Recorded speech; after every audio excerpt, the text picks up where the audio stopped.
to chesko la chambre azwa chambre mo bambongo pe lukisa maika netwa na esprit na biso ko bazupe chambre na yemoko siko to sala ki effort moko boye na association na ITPC bazwa ki moyen ya ko sala lettre baketike la bakonzi na biso mboka bandimaki donc bako akoma na charge ya pona ngalema ya sécurité ngalema ya sécurité donc aux familles avec mundu ereo biso ba comédie lelo pesi le boko pesa terre gouvernement penda zo ki chaque jour ya traitement ne bakisi ya chaque jour nde banda ko landela ye akoma siko na niveau mo pote zo kota po na njili kuna na pa chinois pote banda ko zala te mikuna pote ko ki ba moni a savoir nzamba chini ya loboko tiba tumsulu ba Facebook mona kwa kumisa mundu ereo se longa donc yakina sanswana si comme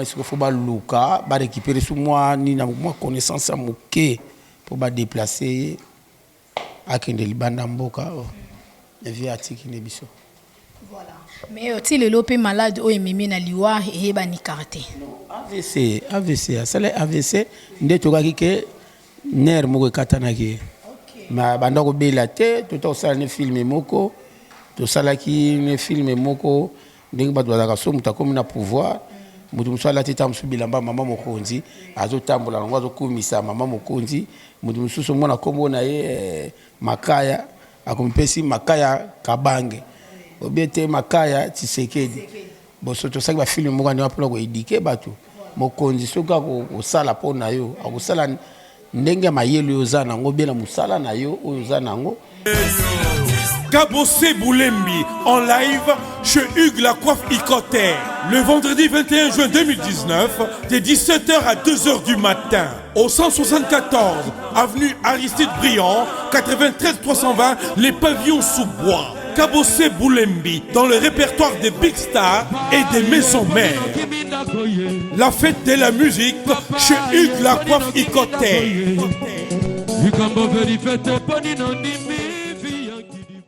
Salut la famille, ici c'est Kabossé, Yakotumba Yakobia National numéro 1, à le 21 juin, à partir de 17h, Wapi Nakati à Pavillon Sous-Bois chez Hugues La Coiffe Icoté, en cadre de la fête de la musique, tout le temps surtout chez Hugues La Coiffe Icoté.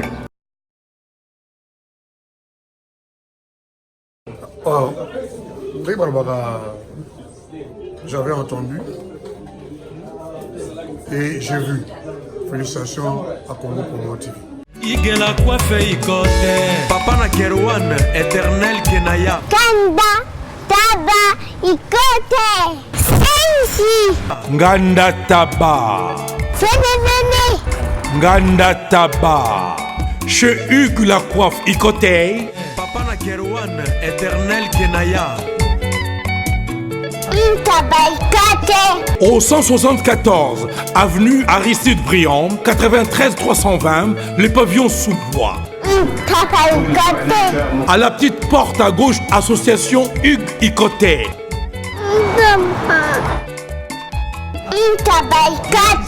01 41 55 0000. Ntaba Icoté. Descartes Construction et yeah! Fini l'inquiétude pour la réalisation de vos constructions de rêves en RDC au prix imbattable.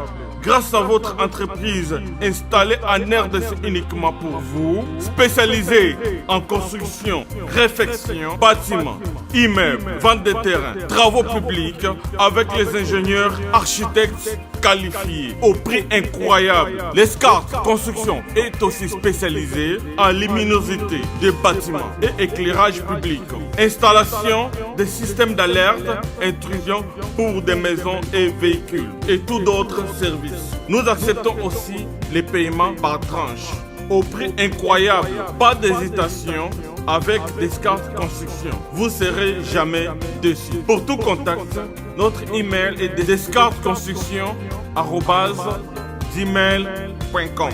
Notre numéro de contact plus 447 93 92 82 813 et appelez-nous pour Kinshasa plus 243 89 91 56 86 2. Descartes Construction, Atozana Mbongo Moké, Opération Tongana RDC. L'agence d'export et d'import, Michulu Atlantic Shipping. Et Bana ya Canada, Bana ya USA, Bomitungisa Lissusute. Pour tous vos achats et ventes de voitures, pièces de rechange et les accessoires possibles. Na koti na ba koli na bino na Kinshasa, Bomitungisa Penzate. Please, bakoya koza koli tinandako. Pour tout contact, Benga Michel Lukadi. Plus 1 508 371 60 43 USA na Canada. Pour la Kinshasa, benga na plus 243 89 551 30 38. Michulu Atlantic Shipping. Yaboye, Bazuwapi. Raf Ngindou, félicitations pour la promotion, ça la rapport à l'artiste. Que Dieu te bénisse. À connaît pas demander, il n'y a rien en face. Suivez Congo Promo TV avec le PDG Raf Ngindou. Nanenga Mabete, Congo Promo Raf Ngindou. Boga, en tout cas, félicitations, merci Sito Oumela. Raf Ngindou, le présentateur de la force créative Congo Promo. Congo Boroto, ça la force militaire de Congo Promo. Et faites comme moi, allez voir Congo Promo, tv5.com. Donc au nom de Jésus-Christ, nous bénissons le Congo Promo. Avec Raf Ngindou, Congo Promo ne tombera jamais. Piccolo Congo Promo Ndé. Ouais, Balobi Raf Ngindou. Congo Promo toujours, grande puissance. Come on. Congo Promo qui torcos net in a film. Congo Promo, babundana nango. Raf Ngindou. Congo Promo. What a plus, what a des boss là. Bienvenue dans votre émission préférée News de Kin avec moi Betty Masengo sur Congo Promo Télévision. Salutations déjà à vous. Merci pour la confiance que vous me faites. Salutations déjà à Papa Dave Moubama, les papas de Joyce Daveline, Serge Mpiana, notre cordon, Christian Bouy, notre DT. Et je pense aussi à notre boss, l'ingénieur Raf Ngindou depuis les États-Unis. Happy birthday to you, Staïd Benesha, that happiness for you. Donc, que du bonheur pour vous, ma chérie. Aujourd'hui, dans cette émission, je reçois pour vous Papa Makaya, le Saint Makaya. Ça fait vraiment un bail dans cette émission. Et bien, aujourd'hui, il est là pour répondre à notre invitation. Et surtout, vous voyez très bien que les comédiens, baza en deuil. Donc, tozole la artiste munene mboka na biso mundueri o ya utotika biso déjà programme déjà ebimi vendredi corna ezobima bakokunda ngo samedi. Alors toza déjà na Papa Makaya awa na salle restaurant kitoko Wikele House na lemba terminus on a pesi merci bambo tebele na boss isika oyo ainsi que maître Malou Jos na pesi bisous na maman Tété, hein? Comme vous qui m'a ma copine, hein? Bisous et belé. En tout cas, salutation déjà à la Marcelo, hein? Artiste et comédien, au perso assumé dans le canal Future One Pena Libanga TV. Voilà, Papa Makaya. Le billet, bon retour d'abord, hein? Parce que vous avez quitté à Brazzaville, bonne santé, voyage l'équipe bien. Brazzaville, Moussiga, elle a pu voyager. Brazzaville, elle a déplacé. Oh. Ma tête c'est guitare nzela nino zaka bo déplacer ka mais déplacement on est l'équipe bien quand même l'équipe nango bien so tambola na makolo yesu wako etu oza fidèle ka chaîne on ka toleka yango ka chaîne wala kaka c'est mutonga pia mbongo belé pour bi baté belé ba na sima bozala na longwa na ngambadi na longwa nga na chaîne wana te pardon na sali site nanga oh osali site yo pe suzu oh na longa oh moko misaka boss ango yepo kumisa boss no c'est ça comment yana Raf Ngindou fidèle Betty Masengo depuis à banda terre Muluba depuis oui Raf Ngindou talaka depuis Betty Masengo banda Congo Promo tilelo fidèle Raf Ngindou para biso Ngindou eza donc ko kanisa bon na bitela bino baluba bon on est allé au comprendre hein artiste merci pour la fidélité nae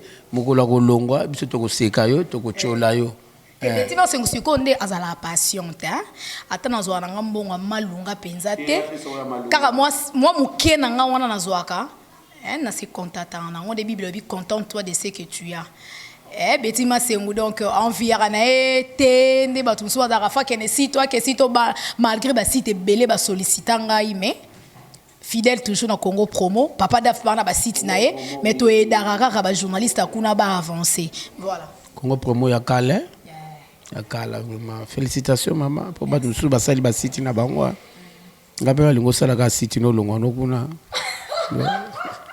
Mais oui, que papa d'avoir la site là, fait hein. Libara TV, Canal Future One, Congo Comédie. Ah, pas d'avoir. Mi parlait déjà Bibi et Libanda na Miss Nanga la zone Monango. Et troisième peu colis, quand on a le troisième colis déjà. Ngane Libanga. On a yawate. Neye si zibe service na zwakata 37 colis awa na zibe service na mbala moko 37 oh ngaku na banga kina isi mwana chaka 3 ah bon yiba yango na kiserie na bango ya musala basa pena Brazzaville mwana lobaki na ngape na Angola bazali na Angola bazali na Brazzaville c'est que to benga bango monde entier ukanseri ukola mundele na moni yango acha mundele te yo mutu uza na France précisément ezala na Paris ezala na Rennes ezala na Lyon ezala esika nini soko uza na poli na yo kunyokoma na yo te banimero na biso yango wana benga na yo zibe service akulivre yo carton pe kuretire ye muku akuya kuzwa yango pe akuyawe na Kisasa Taka Kisasa te ya Maniata Makalu na Point Noir na Brazzaville na Angola na Kinshasa place à Robunga exacté Hugues la coiffe Ikoté. Et enfin, je suis arrivé. Salon Hugues la coiffe Ikoté. Non seulement c'est un salon de coiffure, mais aussi une machine de transformation des hommes et femmes. Regardez-moi comment je suis. Vilain. Mais attendez, 2 minutes. Bogard. Vous allez voir.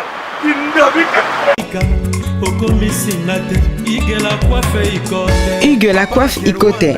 Votre salon de coiffure mixte afro-européen situé sur la Nationale 3 au 174 avenue Aristide Briand, les pavillons sous bois. Pour plus de précisions, veuillez nous contacter au 01 41 55 00 00 ou encore sur notre site huguelacoiffeikoté.com. Nous sommes ouverts tous les jours de 8h à 20h, même les jours fériés. Hugues la coiffe Ikoté, l'homme qui coiffe la ville. Hugues la coiffe Ikoté, le salon de coiffure mixte afro-européenne de proximité. Au 174 avenue Aristide Briand, les pavillons sous bois sur la Nationale 3. Un seul numéro, 01 41 55 00 00. La beauté de votre chevelure chez votre frère. Hugues la coiffe Ikoté, même père, même mère. Chikicha, chikicha, cha cha. La beauté peut tout changer. Salon Hugues la coiffe Ikoté. Quelle beauté! Sexy pour les femmes, ndindindi pour les hommes. Il passe à la cité. Aïe, écoute, ma idéologie. Même quand le gars au monde a bébani, il y a un bord à pas d'avis. En tout cas, c'est l'ambiance de l'émission. Voilà. Papa Makaya. Oye mbalamoko na sango ya artiste comédien mundueri bo tourna na epé ba pièce belé oyo kindo d'abord sango wana ndengeni non na ye kaka te mais na biso toza na association na biso NTPC à partir à système WhatsApp on a d'informer donc 15 minutes kaka tango kufi ngadela ndengeza bunga una la musa ba président Masumu bazo Masumu bazo ete ngana bengi komeli mutu mwaki na ligne bota ke fe Masumu bota la kuna na kati ya groupe président Mondegeri c'est akufi déjà donc na habité son ngape na cause la première mutu na no saki ya daya initi après bota la ba comédien wana président Alain Kassa no saki wa sala na DGM oh na tuni o tede bona minute oyo boza na vérifier atibwa kisu non baza pe na mort que bagau baza na meko benga numéro ya sekela via dial mbala moko na yebisi mutu vie masumu na ligne te ba téléphone eleka te bokela tala ndako ne rapide boye bisaye amba mope la côté la Facebook ya mo vie Roger ba image na bwaki mbala mo batu pe bandoganga oh c'est vrai oh ya lokuta na ngabité akufi ba lelo pas même 20 minutes donc tozangi penda mutu quoi. Voilà. Mais ezaki non nino ebomier. Malade doit bando bela parce que azaki malade, azaki na ngaliema, mais ezaki maladie ni. Vie Roger a une maladie te.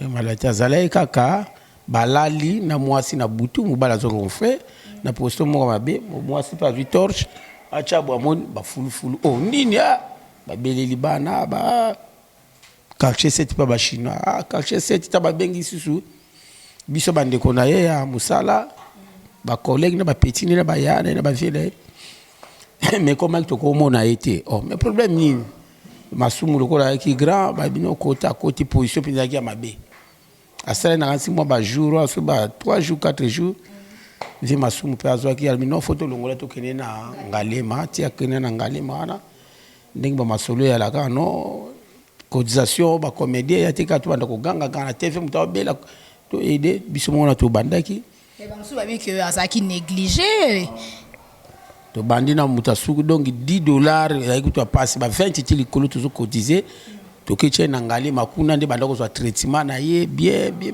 moi changement komaki soko bengi ye komona fongoli lisu atali bato ba sava ba ti ba bino photo longole na salo yo to chesko la chambre azwa chambre mo bambongo pe lukisa maika netwa na esprit na biso ko ba jupe chambre na emoko siko to sala ki effort moko boye na association na ITPC bazwa ki moyen ya ko sala lettre baketikela bakonzi na biso mboka bandimaki donc bako akoma na charge ya pona ngalema ya lisekite donc au famille avec mundu ereo biso ba comédie lelo pesi lobe ko pesa te ya gouvernement penda zwa ki charge wana ya traitement ne bakisi ya chaque jour nde banda ko landela ye akoma siko na niveau mo pote zo kota pona njili kuna na pa chinois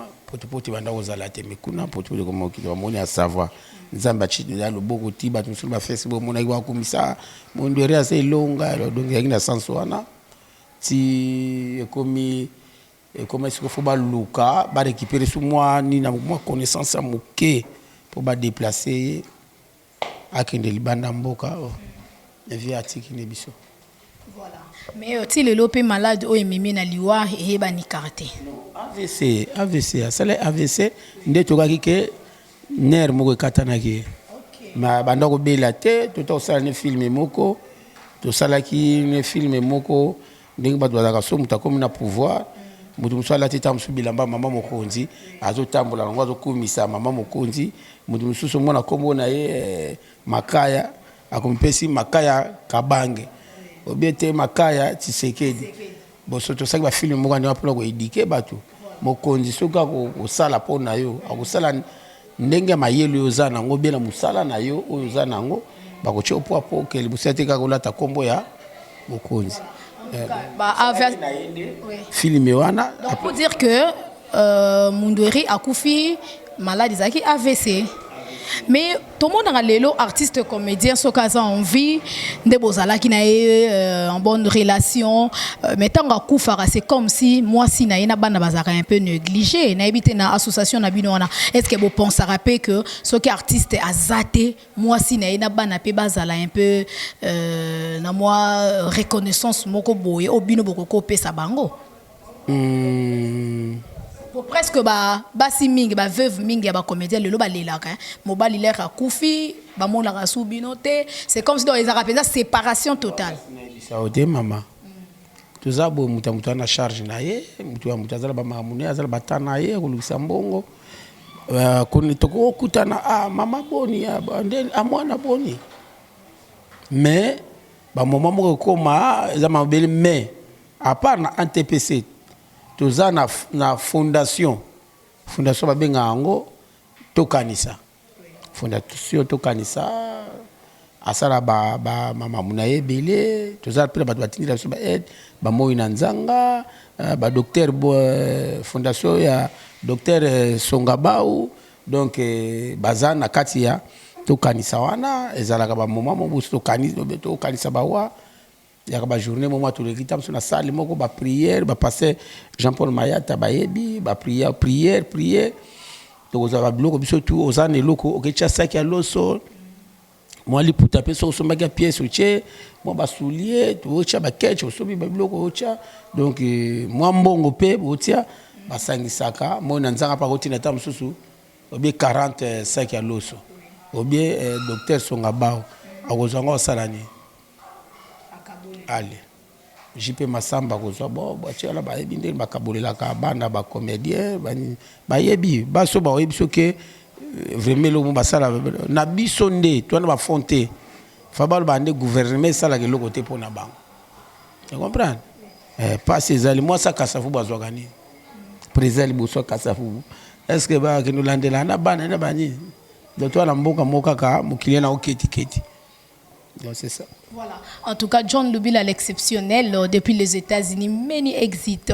La joie Mado Pichuna, Maboko Bank, hein? Donc ma bisou et belé, maman sociale. Je pense aussi à la sœur, ouais, sœur Julie Mindele. Voilà l'hymne national, hein? La joie Mado Pichuna, Maboko Bank. Alors ce qu'on a en France, hein, à Paris. Mais ngana eba Maboko Bank ce qui était ndaya moi si pas ali. Moi si la joie Mado Pichuna. Merci. Ngana pia te ndai Maboko Bank maboko pete bamsupe ba ina sima to benga bango Maboko Bank te ba Monoko Bank donc alo ba trop mais eloko ya te bo wala Maboko Bank la joie de Pichuna la joie de Pichuna ya za Monoko Bank mais Maboko Bank na oye bango pa no so iko avire ka pa na ngai. Et ça, il faut avec action. Donc, quand on le vit bon ayoki, donc la journée de Pichuna Maboko Bank, lui bakisaka l'hymne national. Moi soit Sungara, Betty Masengu, à Sungara Fondation Betty Masengu. Ayoki papa Makaya, la journée de Oki déjà, nabi keyo déjà. Dans l'air car déjà ko des autres tambalamon quoi. Ngana za ofele na kufela papa 3 ans. Voilà. On fait là mon collègue à la raté. On fait les négligés. Bon, c'est l'ambiance de l'émission. Comprenez, je suis avec un grand artiste comédien. Il y a Sozana et Carrefour Oseka. Mais il y a moi c'est Nangana Boakaye. Mobali ya Chibola Kanko. Na profité pe ça m'a bita tumba mbote. Ndeko na otalela fort alela meyambe bo asolola kilo mabita la Londres mabita tumba et na Suisse voilà mais papa Makaya to comprendre était artiste comédien Mundweri asa artiste comédien mais pourquoi bino boko moyemba rakati botikele ba papa chéri jibe mpia na ba wera ensol ba yemba soki master na bango moko pe musicien akufi eza bongo te mama Kati bakisa maman chérie na pc ba bisou ebele hein Staïd Benesha happy birthday to you hein dans my sister na ebite yo pe na kata studio to yembela Mundweri pourquoi pas bosalele ka moi gag mobo ete ya hommage nae na agrammatique eza news sur la kati na agrama est-ce que ba ke ba soleil wanga na ba comédie ba joie pas ya na bakali donc na agrammatique biso to zwaka to zui docteur to zui musicien to zui na to sala tout alors to lele ba scène pe kozala ba to jouer programme eza vendredi kore ko bima to kundie samedi mi ka ba na njiri gouverneur bourgmestre na bango atelemi abifo balela kaka ya Roger Vika kuna ya pe mabete to kozalaka wana donc problème bambote vraiment donc ezalamo keti yo lobana bambote pour.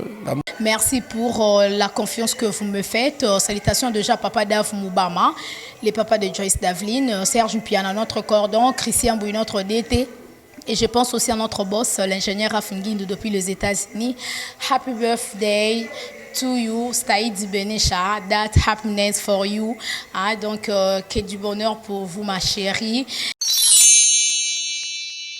C'est Pela TV et yena makambu ya sikali susu. O ba chaîne ya France eza na kati. Ba chaîne ya Congo eza na kati. Ba chaîne ya Londres eza na kati. O ngomona makambu ya politique ya sika. o parti AA eza na kati, o parti BB, o CFAIO eza na kati ya Sepela TV. Bouquet comme ya muke boye, o tina poche voyager nango keno partout lingi. Na bouquet no ya Sepela TV. Sepela TV. Même ma biso n'ozo même biso wana 4K. Machine ma daka daka. Sepela TV. Bienvenue dans le monde de Sepela TV. Sepela TV est le décodeur qui vous permet de suivre les chaînes du Congo en direct de la diaspora.